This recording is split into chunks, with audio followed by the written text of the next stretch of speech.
Bon, nous sachons que dans notre contrée, les seules personnes à compter sont les réfugiés, les mineurs isolés qu'il faut rendre grassouillés grâce à l'argent de Nicolas, à la CAF pour l'écran plat. Pendant que tu taffes pour ça, faut que tu te taises aussi, parce que tu peux être puni par la loi, d'appeler ça une supercherie. Je m'arrête ici car les images valent mille mots. De toute façon, même devant le fait accompli, ils diront encore que c'est des mythos.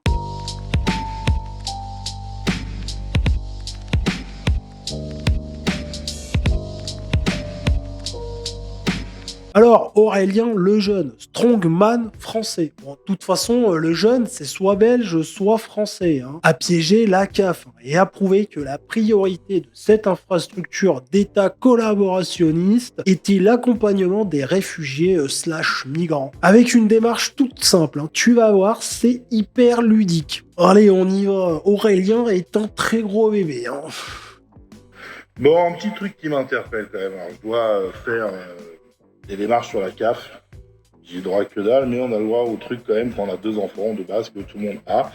Compte tenu d'un changement de situation professionnelle dans le foyer, on doit faire des changements. Bref, ouais. Sur leur site, ça marche pas. Forcément, on peut pas le faire.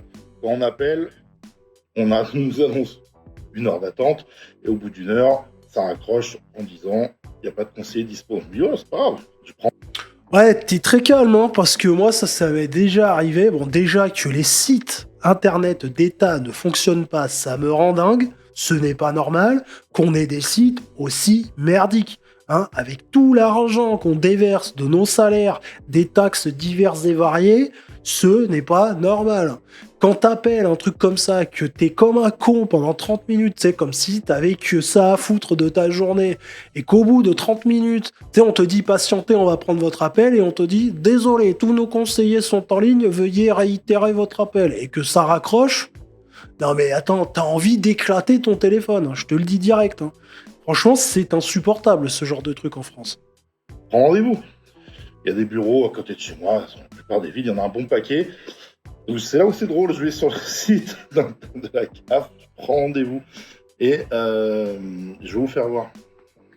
Donc là, vous voyez, je mets mon changement de situation professionnelle. Aucun créneau n'est disponible dans tous les bureaux aux alentours. Donc je suis un peu curieux. Oui, avant qu'il continue, tu sais, quand tu fais un changement de situation familiale, ce que je veux dire, c'est que si tu le fais pas, et ben derrière, et que tu as droit à des trucs, ils peuvent te tomber dessus en te disant non, là, vous avez trop perçu, vous n'avez pas fait votre changement. Dès là, le mec, il voudrait le faire, le changement. Et bien, il n'y a pas de rendez-vous de disponible. En vrai, tu fais comment, toi ? C'est les mêmes délires avec l'URSSAF. Hein. Curieux, tu vois, je me dis, je vais essayer sur d'autres motifs. La plupart des motifs, ça marche pas, il n'y a pas de rendez-vous possible, sauf un motif. Je vais même vous faire la démo en direct. Donc on fait ça, modifier le motif. Regardez, situation professionnelle, on verra qui marche. Je vais essayer un truc, tiens, juste vraiment par hasard. Ouais, au hasard, comme ça. Ressortissant étranger. Vous voyez, on fait ça. Réfugié. Hop. Continuer. Et là, bizarrement... Et c'est de la magie, hein. D'un seul coup, tout le monde est disponible, dis donc, pour s'occuper de toi, quoi. C'est fou, ça, hein. Ouais, alors je sais pas comment interpréter ça, hein, pour un service français payé avec mes impôts, hein, Ouais, bah toi, Aurélien Lejeune, tu vas avoir du mal à te faire passer pour un réfugié, hein. Fonctionne joyeusement.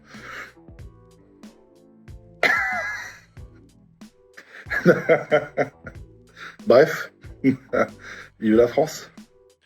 Tu vois, c'est le genre de truc, en fait, du quotidien qui te rentre de droite, quoi. À force. T'es à force. Ouais, ça te pousse. Quoi. C'est comme s'il y avait un complot pour que tu deviennes de droite, quand même. Hein. Attends, et je vais te montrer un truc, parce que quand j'ai vu cette vidéo, j'ai été curieux après. Donc je suis allé poser la question à ChatGPT. Hein. Franchement, c'est un bon réflexe, tu vois, quand tu te poses des questions sur des trucs où tu sais que t'entends des informations, mais que t'as un doute, hein, parce que souvent on te raconte des conneries. Donc tu te dis, bon, je vais demander. C'est un truc à faire, tu sais, ChatGPT, lui, il va pas te mentir, hein, il va te dire le truc, quoi. Bon, il peut censurer des choses, mais globalement, il te dit factuellement ce qu'il en est, quoi.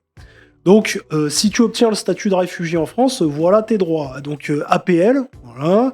Allocation familiale, prime d'activité si tu travailles, RSA, allocation soutien familial, prestation accueil jeune enfant, le PAJ.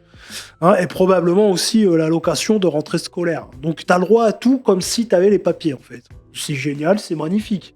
On se demande comment c'est possible. Qu'il existe potentiellement, hypothétiquement, une aide spécifique aux demandeurs d'asile ayant obtenu l'asile, pourquoi pas? Allez, pourquoi pas? Le problème, je dirais que c'est la question suivante. Je lui ai demandé comment on faisait pour avoir un statut de réfugié. Alors, il me dit que c'est pas si simple. On peut pas demander le statut de réfugié pour tout et pour rien. Il faut demander, faut déposer des demandes. Donc ça, il y a plein d'associations qui t'aident à le faire gratuit. T'inquiète pas, il n'y a pas de souci. Des femmes surtout qui sont très très engagées dans ce genre de cause. Donc, pour être réfugié, reconnu réfugié, il faut démontrer qu'on est personnellement exposé à des persécutions dans son pays d'origine, en raison notamment de l'un des motifs suivants, la race ou l'origine ethnique. Donc ça c'est curieux parce que quand tu vois, si on prend par exemple en ce moment ce qui se passe à Ceuta, les Marocains, faut qu'ils expliquent pourquoi ils seraient réfugiés du Maroc. Donc, comme ils sont tous marocains, je vois pas comment, la race peut rentrer en ligne de compte. Alors, j'imagine que c'est quand il y a des histoires de tribus, Oui, parce qu'il y a des pays qui sont très très évolués dans cette région du monde, et ils sont encore en train de se faire des épurations ethniques, les gonzes. Bon, j'imagine que ça doit être une question comme ça. La religion aussi, voilà. La nationalité, donc là, pareil, je comprends pas. Les opinions politiques. Voilà, d'accord, très bien. Peut-être qu'un jour, nous-mêmes Français, nous serons des réfugiés, parce que demandeurs d'asile, vu ce qui se profile. L'appartenance à un certain groupe social, par exemple, dans certains contextes, en raison de l'orientation S ou du genre. Non, mais alors là, c'est open bar, quoi. On a tous vu, peut-être pas toi, mais en tout cas, on a vu traîner sur Internet des vidéos où des associations expliquent aux migrants « Si, il faut que tu dises que t'es homo, Boubacar. Tu dis que t'es homo. Je suis pas homosexuel, moi. Je suis un homme. Ouais, mais il faut que tu le dises, parce que sinon, pas d'asile. Tu vois. Donc, la procédure est la suivante en France. On se présenter aux autorités pour enregistrer une demande. Déposer un dossier auprès de l'OFPRA avec son récit et les preuves disponibles. Bon. Après, si t'es venu en claquette, t'as pas de preuves. C'est pratique, c'est simple, pas de carte d'identité et en claquette. Comme ça, t'es tranquille. T'es convoqué à un entretien. Donc là, t'as quelqu'un de très complaisant en face de toi qui t'écoute attentivement et qui te dit « Nous allons nous occuper de vous, vous en faites pas ». Recevoir une décision, donc statut de réfugié, protection subsidiaire ou rejet. En cas de rejet, un recours est possible. Ouais, voilà. Il ne faut jamais renoncer à ses rêves. Donc voilà, et alors il me dit qu'il est important de dire que venant d'un pays pauvre, rechercher un meilleur niveau de vie ou fuir une situation économique difficile ne suffit pas à obtenir le statut de réfugié.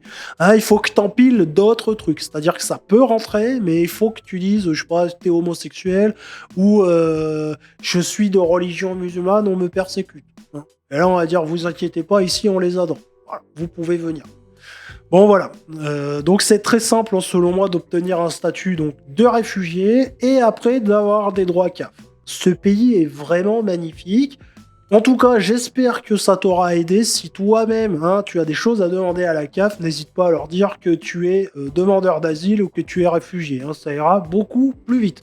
Merci à Aurélien pour cette astuce. Bon bref, faut-il aussi se pointer en faisant une blackface? Telle est la question. Ces conseillers sont quand même payés avec l'argent de Nicolas. Tu sais, la moindre chose, ce serait au moins qu'ils répondent au téléphone, quoi. Et que les demandes venant des réfugiés soient traitées en dernier. En fait, même ça, je trouve que c'est trop généreux. Tu sais, que la CAF leur soit accessible. Non mais sérieux, ça fait presque 6 mois déjà que je fais des vidéos, et plus je découvre des trucs, et plus j'hallucine. Il y a vraiment rien qui va dans ce pays. De base, les idées sont pas mauvaises. La Sécu, la CAF, les logements sociaux, les aides à droite et à gauche, on devrait être le pays le plus agréable à vivre. Mais non, on est un putain d'enfer migratoire et fiscal. Tu sais, la France, c'est vraiment comme une pièce en chocolat. De loin, on dirait de l'or, et de près, c'est une maladie coronarienne, quoi. N'hésite pas à me dire ce que t'en penses en commentaire. Like, abonne-toi, fais un don sur Tipeee ou rejoins les membres payants de la chaîne pour me soutenir et soutenir l'arrivée un jour d'une France idéale.